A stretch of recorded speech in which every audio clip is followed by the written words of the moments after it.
దేవుని అతి పరిశుద్ధమైన నామమును బట్టి అందరికీ వందనాలు, శుభాలు తెలియజేస్తున్నాం.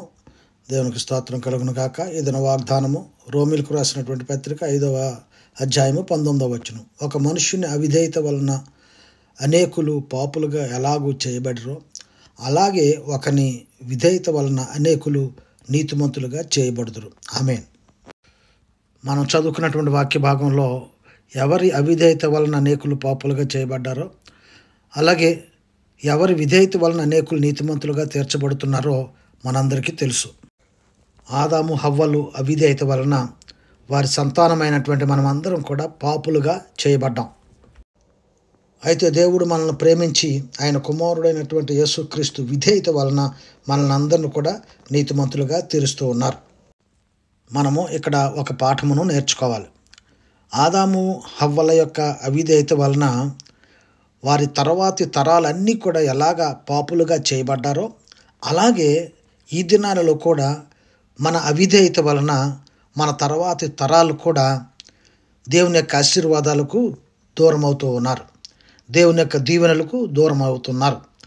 విధేయత మనందరికీ కూడా ఆశీర్వాదాలు తీసుకొస్తుంది. నీ యొక్క నా యొక్క విధేయత వలన మన తర్వాతి తరాలు కూడా ఆశీర్వాదాలకు కారకులవుతారు అని మనం నేర్చుకోవాలి. సమూయేలు మొదటి గ్రంథం 15వ అధ్యాయంలో సౌలు దేవుడు చెప్పినటువంటి మాటలకు విధేయత చూపనందువల్ల ఆయన తన రాజ్యాన్ని పోగొట్టుకున్నాడు, సింహాసనాన్ని పోగొట్టుకున్నాడు, ఆయన ఆశీర్వాదాలు పోగొట్టుకున్నాడు, తర్వాత తరాలకు కూడా ఆశీర్వాదాలు పోగొట్టాడు.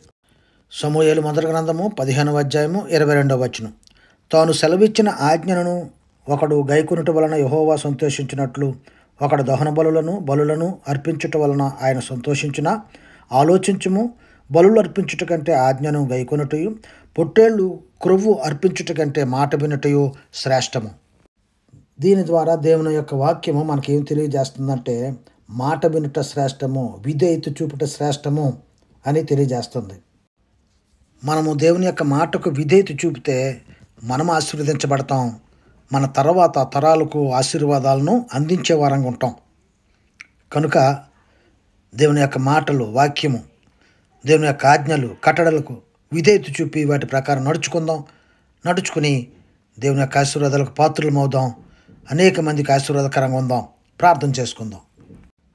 పరిశుద్ధమైన తండ్రి, ఘనమైన దేవా, విధేయత మీ నుండి మేము నేర్చుకుని మేము కూడా విధేయత చూపి ఆశీర్వదించబడి మా తర్వాత బిడ్డలకు కూడా ఆశీర్వాదకరంగా ఉండడానికి కృప అనుగ్రహించమని యేసు నామములో అడిగి వేడుకొంచున్నాం తండ్రి. ఆమేన్.